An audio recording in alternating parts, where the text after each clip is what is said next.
Are we awake? Have we had enough coffee? Have we had enough vodka? No. Gotcha, at least you're listening. My name is Gina Knapp, and I am with the Michelson Found Animals Foundation, and I have this great title of National Shelter Engagement Director. But prior to that, I started with them 4 months ago, but prior to that, I retired from the Front Street Animal Shelter, which is the municipal shelter for the city of Sacramento. Whoa! I spent 8 years there, so I know what it's like to not have enough money, to have too many puppies and kittens, and not enough people and resources to do good work. But everything that everybody said this morning is so stinking true. I found out this morning that this is being recorded, so I'm going to try my very best not to curse. But if you're offended by cursing and not by animals dying, then you're in the wrong room. So when I was a shelter manager, I truly fell in love with all things RTO. It is not something that this industry is talking about very much. I think it's starting to emerge as a topic that will help us all reach a higher save rate. But again, it's not sexy. I teach all over the country now for Michelson on this very topic of how do we as an industry focus more energy and strategy into finding missing people. The pets are no longer lost because we have them, right? It's the people that are missing. So here I am, they hired me to do this. Everywhere I go, I ask, how many of you have attended a conference where there's curriculum on RTO? Raise your hands. Wow, not very many though. Not very many. So I think here's an opportunity that will help us not only do better work, save more lives, and reunite families, but it also just feels good and it also saves you money. Adoptions, adoptions, adoptions. It's what we focus on all the time, right? And as much as I love Kate Hurley and Dr. Levy, if you're in here, I'm so sorry. This whole notion of fast tracking, and I know why we do it, I've done it. Let's get them out, get them out, get them out. But we do it to save space. We do it to save lives, but we spend very little time, again, trying to find that missing person. And I think that is far more important than some of the other stuff we've been focused on. So before I got into animal welfare, and I got there by accident, I mean, the city sent me there to shut down the shelter just because I was a pretty decent business manager. How many years? My 25 years or something or other with the city of Sacramento was in communications, 911 and 311. I didn't know squat about animal shelters. I didn't know the difference between a pit bull and a Pomeranian, I swear to God, and I am afraid of dogs except for my own. I'm getting better though. So rewind about 7 years ago, 8 years ago, I don't even remember. I'm trying to learn everything I can about animal welfare with virtually no background. I'd never even been to the pound before. So I'm in the lobby one day, and I'm going to learn how to do quarantine walkthroughs. That's what we call it, when someone comes in looking for their missing pet. Y'all do it, right? So this guy walks in, and he's all tatted up. I mean, tatted, he's sagging. And I looked at him, and my implicit bias in the back of my brain immediately went to, I know what kind of dog he's looking for, right? So I hand him the form. He fills it out. I never even looked at it, right? Because of course he had a, razor nose, blue gaudy pit bull or whatever they are with a giant chain around its neck. That had to be the kind of dog that this guy was looking for. The kind of dog, a guy that you don't want your daughter to date. That is who he was to me. But I never looked at his form, and we've got 99 kennels at Front Street, and I'm walking the guy through the facility, and our kennels have like stainless steel halfway up. All of a sudden, he gets in front of a kennel and he, slaps on the brakes, and I can hear this dog. I mean, it's like losing its mind. You know that great sound when they see their owner, that screech of joy? And I look at this guy, I don't remember his name, Mario or Joe or whatever, and he starts crying. And that was a very pivotal moment for me where I decided it is not my place to judge. And we are so good at it. I mean, we are judgy, even against each other.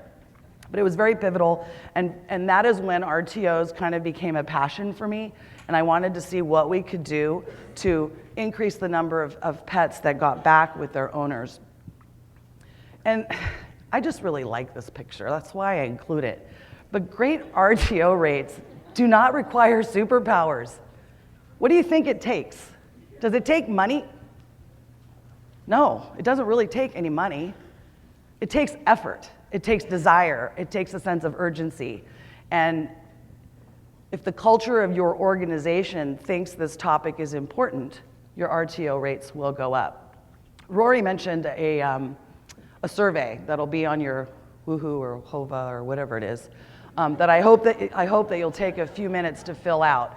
I pushed it out via Michelson about a month ago, and we've asked some of our great partners to help us, Best Friends and Maddie's. If you haven't filled it out yet, please do. The preliminary results of the survey are showing that groups with lower intake and higher staffing have higher RTO rates.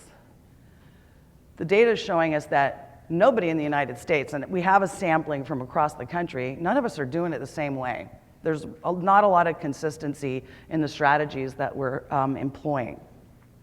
RTO rates are higher in rural areas than in urban areas, and that really surprised me. Granted, our RTO rates, we all can't shoot for that 90% because we're all different. If you live in a community where there's 3 shelters to go look for your lost pet, your RTO rates are gonna be lower because that people are confused. If there's 1 shelter, then your RTO rates are much higher. I'm also seeing a difference in socioeconomics. A lot of people will not redeem because of cost, and I know that I think that's been mentioned already. But those are some of the preliminary pieces of information that we're getting. So whose job is it to increase RTO rates? I mean, lady in the pink sweater, who does it at your shelter? You and your staff?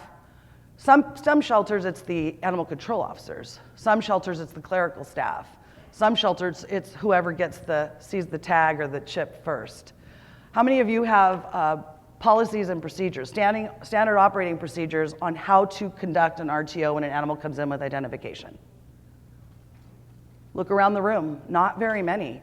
So that's something we're hoping to be able to share with this industry so that we have a framework and a place to start from, because it is everybody's responsibility. It has to be part of your culture. Just like we all get really excited about mega adoption events, we all need to get really excited about RTO. So how you measure your RTO rate is also another thing that's come into kind of question. How many of you are on Shelter Animals Count? Okay, so I was talking to, I believe her name is Sarah, at Shelter Animals Count on, well, how are you calculating the RTO rate? The chart that's up there is Front Street from 2012 to 2019, and the blue bars, the blue graph represents total animals in, total cats and dogs, and the red bar represents RTO. But is that real? That's flawed, right? And if you're calculating it that way, it's not exactly the right way. If you pull out, so wait a minute, go back. Can I go back? There we go. So calculated that way, Front Street's RTO rate was 17%. The national average, I think, is lower than that.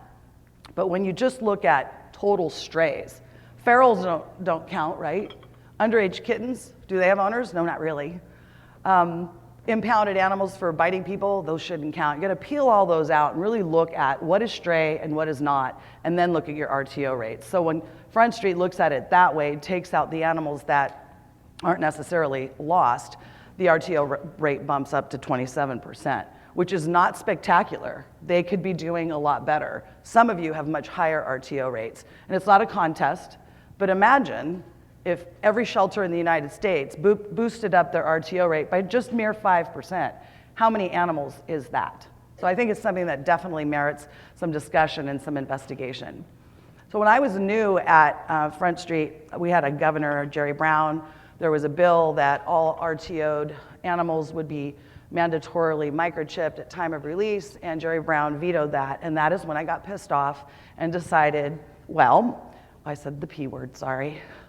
I decided we were going to offer a free chip to every single person that RTO'd their pet as part of their redemption. We didn't charge them. Prior to that, we would say, would you like to chip your pet? It's $20. And 99% of the time, people said no. But when we went to free, guess what happened? Absolutely, they wanted a chip.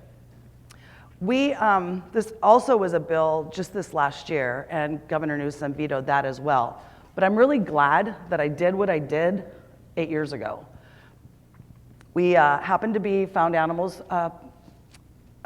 customers, and I didn't have any idea that I was going to go to work for them, swear to God. And I started talking about RTO long before I went to work for them. But I decided that Found Animals was the best chip out there, in my opinion. They were competitively priced. But what I really loved was the free registry. And I used to say, and they don't even pay me to say this, but now they pay me to say this. But of all the chips out on the market, the free registry is what sets us apart from everyone else. There are no hidden costs to the pet owner. And I don't really care what chip you use. I don't. I do, but I don't. But the most important thing, though, is capitalizing on a registry that leaves it completely easy for the pet owner to not have to ever worry about an unregistered chip or a chip with bad information. I know that most of you are already doing this, right? Every animal that leaves your facility leaves with an ID tag on. Is everybody doing that? No? Really? Wow, that's a thing.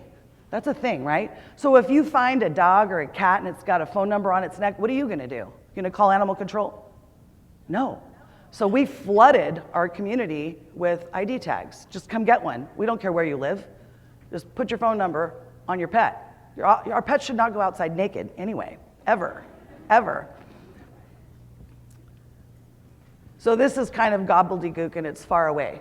But before I ever retired or went to work for Michelson, they helped me calculate, after all these years of investing the free microchips to our community and offering the microchips to anybody that needed one for $5. So we were just covering cost of product, right? We weren't charging people more than that, or giving away free ones if they needed it. Did we save lives? Did we save money?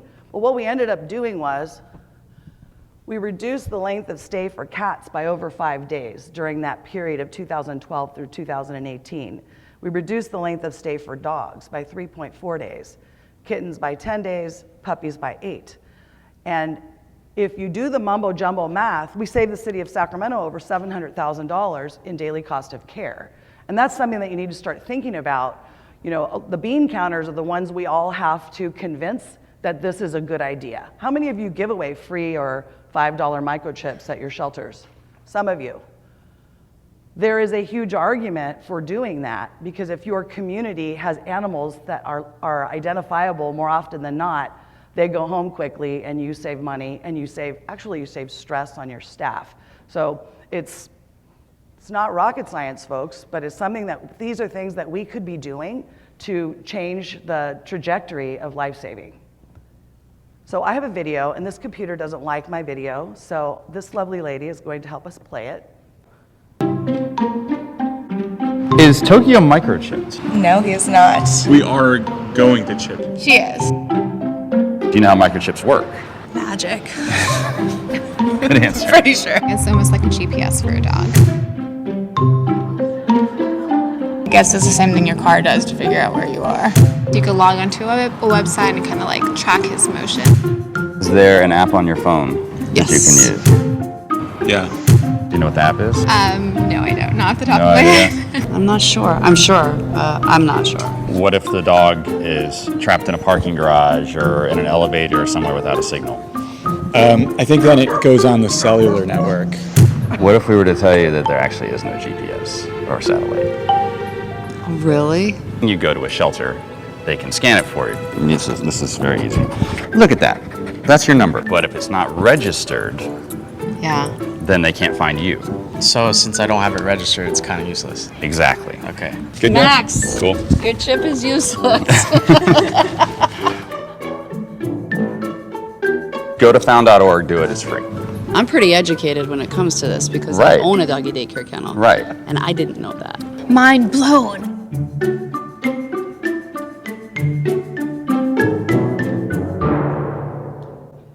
One of the things that came out of the preliminary survey results unanimously is that shelters that are registering the microchip at time of implant for the pet owner have the highest RTO rates.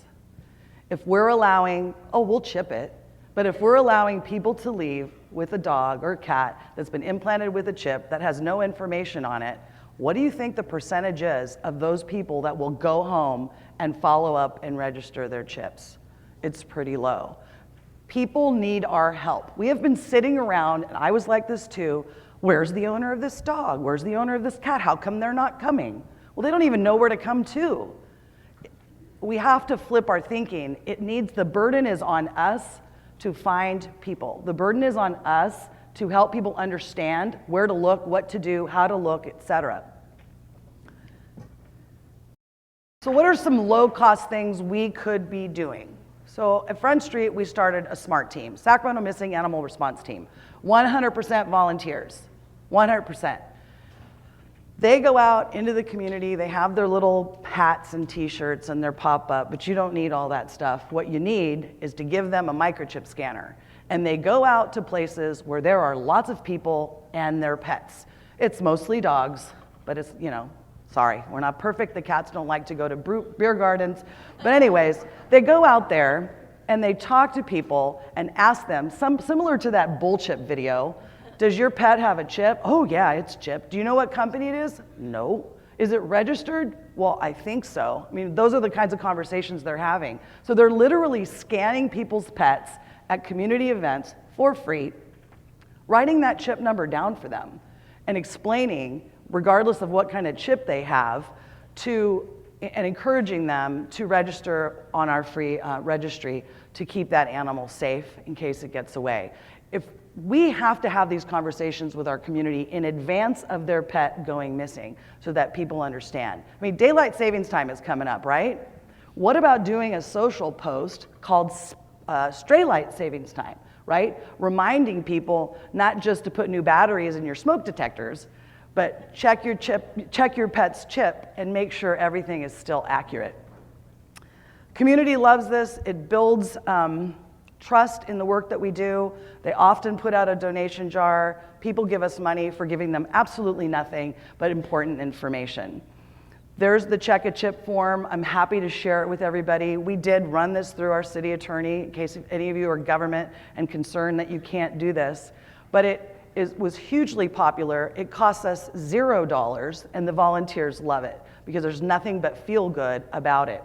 I taught a class recently in Los Angeles, and I'm going to out Holly Sizemore with Best Friends because she said I could. Do you guys all know who Holly is? She's like a wicked smart, like data junkie, amazing person.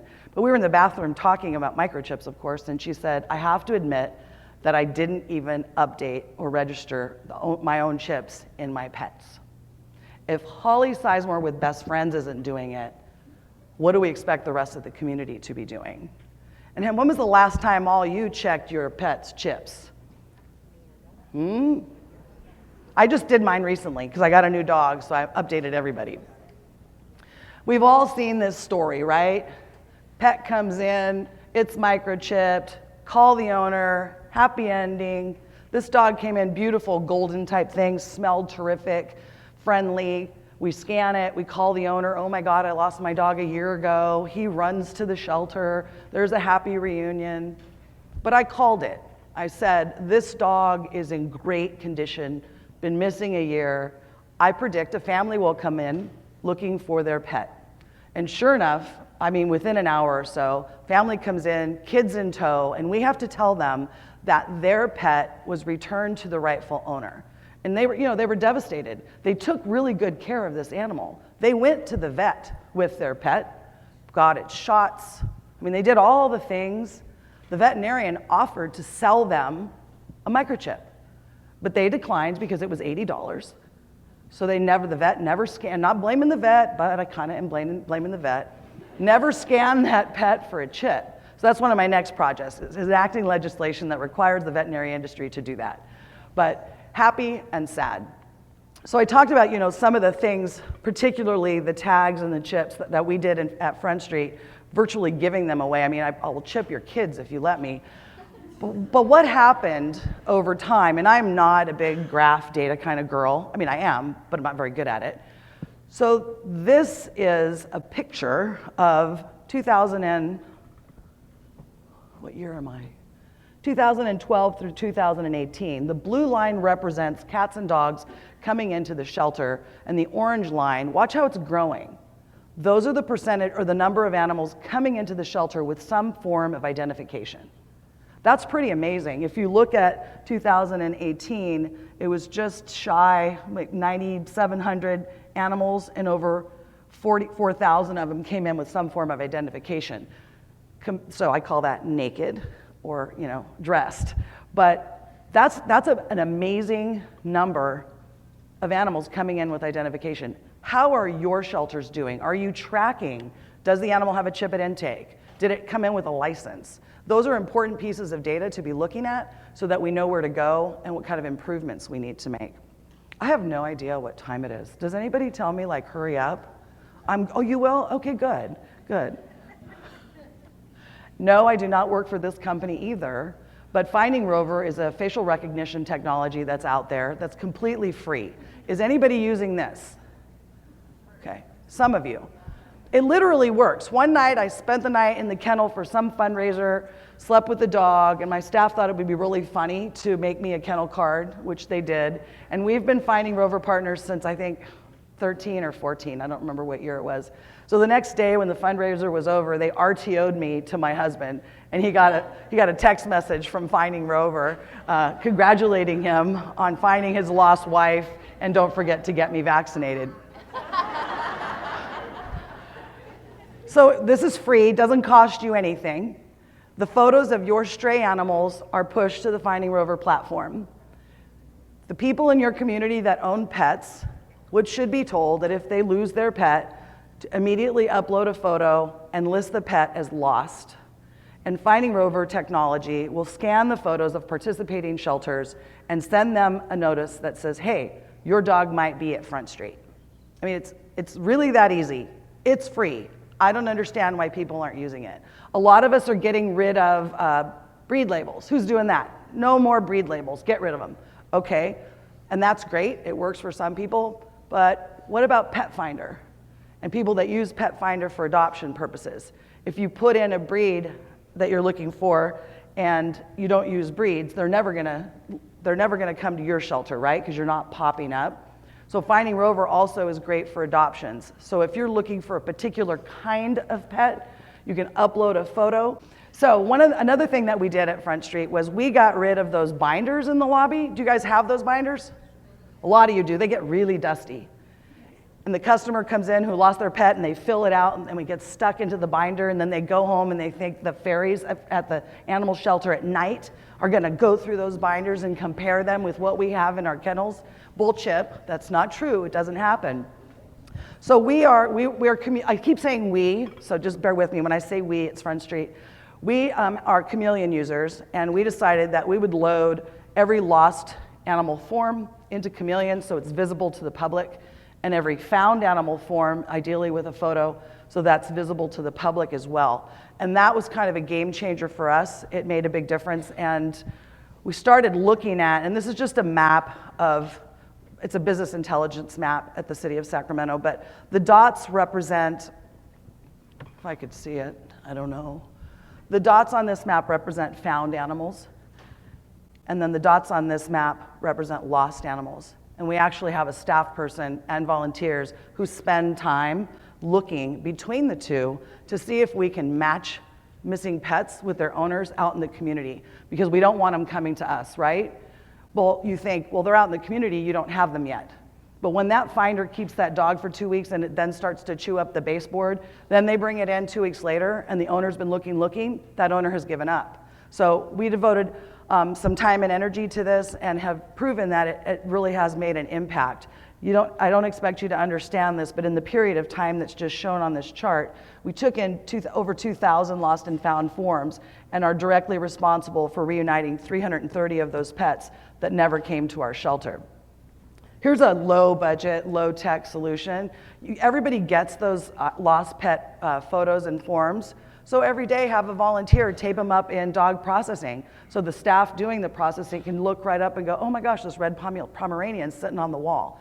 And then you could stop all of your processing and call that owner and get that pet back home, oftentimes without incurring any cost for both you and the owner. We also use Nextdoor, and that I think exponentially really helped us. We saw a direct impact on our return to owner rates. We have our own Nextdoor account. No, we do not rely on people who live in certain neighborhoods to post on Nextdoor for us. We have Nextdoor guidelines. It's very scripted. It's been going on for a little over 2 years, completely volunteer managed. No staff time. Every day volunteers use a snippet tool, they can do it from home, and they post every stray dog to the appropriate neighborhood from which it came. I thought this was brilliant, but what I didn't expect to have happen is totally increased community engagement. Donations went up. Comments on Nextdoor were like, oh wow, I had no idea there were so many lost pets in our community. All of a sudden, we had the most active community members looking for lost animals and looking for lost people on our behalf. Over 2 years, nothing bad happened, nobody died, 100% volunteer managed. No reason not to do it. I also don't work for Pet Hub, but we switched to the Pet Hub tag because, well, number one, it doesn't cost any more than those ugly metal license tags that you use today. It's branded with your logo. That's my dog, Cole, top right. And there's a QR code on the back. So if you found a dog like this, and the millennials love this stuff. I don't know about you guys, I love the millennials. So if you find this dog, I do because they're so smart.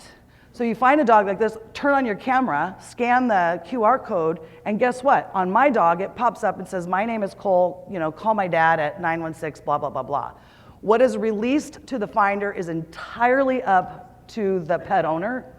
You can go crazy and get all sorts of things like, GPS, you pay extra for that. Otherwise, it's just like any other license tag, but it has 2 phone numbers on it. One for Pet Hub, which is 24-hour call center, and one for your shelter. So I think this is another strategy, right? The more animals that are licensed in your community, particularly with a high-tech license like this one, the higher your RTO rates are going to be. We also, and I know there's some of you, which really I want to talk more about this with you, but some of you don't charge impound fees. We're a government, and I haven't quite gotten the city of Sacramento to eliminate impound fees, but twice a year, I'm sorry, I'm talking the wrong slide. Don't just rewind everything I just said. We went to automatic citations. Our city code allows us to do that. Some of you should check your city codes and see if you can. It's an admin penalty, it's not criminal. And if you don't license your pet in the city of Sacramento, we send you a little note that says you're gonna get a $300 ticket. So 30 days later, you get this, you have 30 days, and then 30 days later, they get a $300 citation that's not fixable. It's fixable in that first 90 days. So $300 or a $20 license really incentivized our community. I mean, why do you put tags on your car? Because you love the DMV or the state you live in? Hell no. I do it because I don't want a ticket. So we found that this was incredibly successful. We more than doubled our licensing revenue, and that meant more pets in our community wearing a stinking tag. We were able to get a grant from the Petco Foundation at their Innovation Showdown and created a texting program for people who have lost their pets. Do I have time for this video? I have at least 5 minutes? Okay, well, I'm not gonna play it. If you really wanna know more about it, you'll come to the session this afternoon. But essentially, it's the 911 for missing pets. So residents in Sacramento who lose their pets, text the word stray to 555-888, and they will begin to get a series of tips, videos, and all the things that they can do to find their missing pets. It's virtually free. It costs about $1,200 a year for the subscription. And it's, again, another wonderful means to get people, they're distracting me going like this down there. Another wonderful means of getting pets back home where they belong and engaging the community so that they know what to do when their pet goes missing. I will not play the video. We'll play it this afternoon. This is just an example of a cat that was missing in the Getty fire in Los Angeles, who was found because of the video that we produced on how to find your missing cat in Sacramento. So our reach with our texting program has gone well beyond the borders of the Sacramento city limits. New York City just launched this week. We're excited to see how that works for them. Stanislaw, who's here somewhere, they launched Las Vegas is now talking about it. I hope all of you will consider this because I think it really is a game changer. And if you're interested in getting more information about the texting program, you can contact Ryan Hinderman at the City of Sacramento. He's the brainchild behind this project. Again, cheap, easy. Once it's uploaded, no work for staff. I mean, it's a no-brainer. I highly encourage you to come this afternoon so you can learn more about this. It got so good that we started adding things to it. We now have the lost form and the found form going to all the people that text that number, and we've started using texting for scheduling kitten foster appointments. So the texting world is fascinating because more people will open a text than they open anything else. I started to talk about amnesty, where twice a year we don't charge impound fees, right before 4th of July and right before New Year's. And what we saw was when we were letting people take their pets back home without a fee, our RTO numbers went up. So it's another opportunity to explore what else could we be doing. Is money a barrier? Sacramento's poverty rate is about 20%. So there are a lot of people in our community that don't have the means to get their pets back, but love them nonetheless. How effective are your animal control officers? Do your officers speak RTO? Are they chipping in the field? Are they capable of explaining to a citizen what to do when they lose a pet? It takes the entire organization to talk about these things. And I think our officers are some of the best champions for the work that we do, but we need to engage them in that process. All sorts of other things. I used to be a debt collector, so we got a subscription to TransUnion. That's what debt collectors use to find people that don't pay their bills.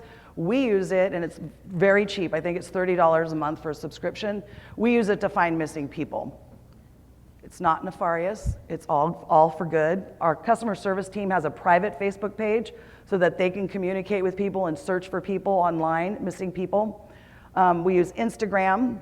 We also have a Mighty Text app, which allows, wait a minute, first we gave them a cell phone so that they could text people. Did you know that if you call someone from a voice over internet protocol phone, that oftentimes, a T-Mobile customer, oftentimes you'll get a busy signal? I didn't know that, and I learned that the very hard way. So we got our customer service team a cell phone. They can text phone numbers, especially when the mailbox is full or the mailbox has not been set up. We've all seen that. Or fast busy on a VoIP, call them on a cell phone or text them, and we can get a hold of the person. We use LinkedIn, Craigslist, a variety of things to keep people, to get people and their pets back together. Dr. Hurley said this to me a couple weeks ago. Radical RTO could do for dogs what RTF has done for cats, finally stopping a vicious and unending cycle of removing dogs from homes where they are loved and valued, even if the homes and the people in them don't look like you or me. And leaving those homes to be refilled by dogs bred down the street while our shelters struggle to find those dogs new homes to replace the home they already had. Radical RTO. I am Gina Knupp. I do believe that if you lick your butt, it is a good thing. I hope that those of you would like to have a deeper conversation about technology and the things that we can do to increase RTO rates. Join us this afternoon for a session. Thank you.